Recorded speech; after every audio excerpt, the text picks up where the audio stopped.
नमस्कार साथियों, मैं एडवोकेट अभिषेक बहुगुणा और आज हम चर्चा करेंगे एक बहुत ही ज़रूरी और दिलचस्प विषय पर, शादी के बाद प्रॉपर्टी के अधिकार पर। क्या शादी के बाद पति पत्नी की संपत्ति पर कोई असर पड़ता है? आज जानते हैं इसकी संपूर्ण विशेष बातें।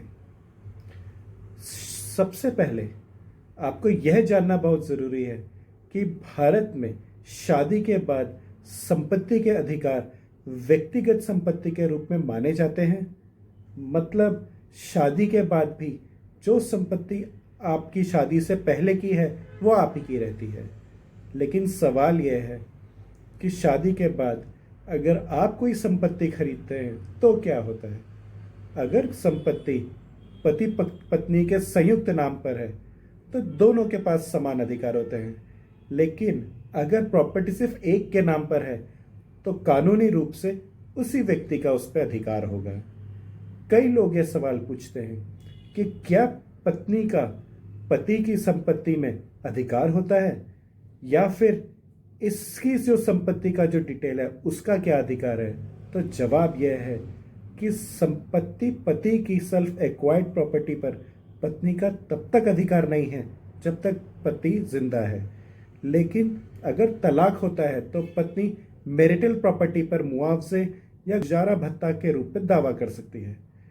इसके अलावा अगर पति की मृत्यु हो जाती है और वसीयत नहीं है तो पत्नी को हिंदू उत्तराधिकार अधिनियम के तहत बराबर का अधिकार मिलता है। अब सवाल यह है कि प्रॉपर्टी विवाद से बचने के लिए क्या करें? सबसे पहले तो शादी के बाद प्रॉपर्टी को लेकर एक स्पष्ट समझ बनाएं।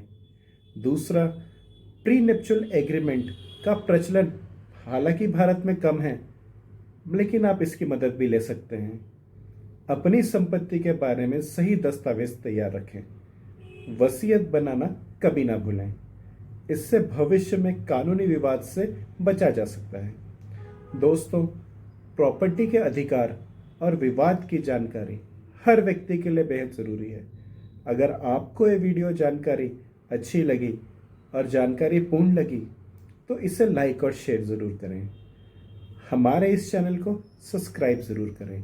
और हाँ, प्री नेप्चुअल एग्रीमेंट के बारे में जो मैंने बात बताई थी, भारत में उसको मान्यता तो नहीं है, मगर किस तरह से इसको लाया जा सकता है इस पे चर्चा हम अगली वीडियो में करेंगे। जय हिंद, जय भारत।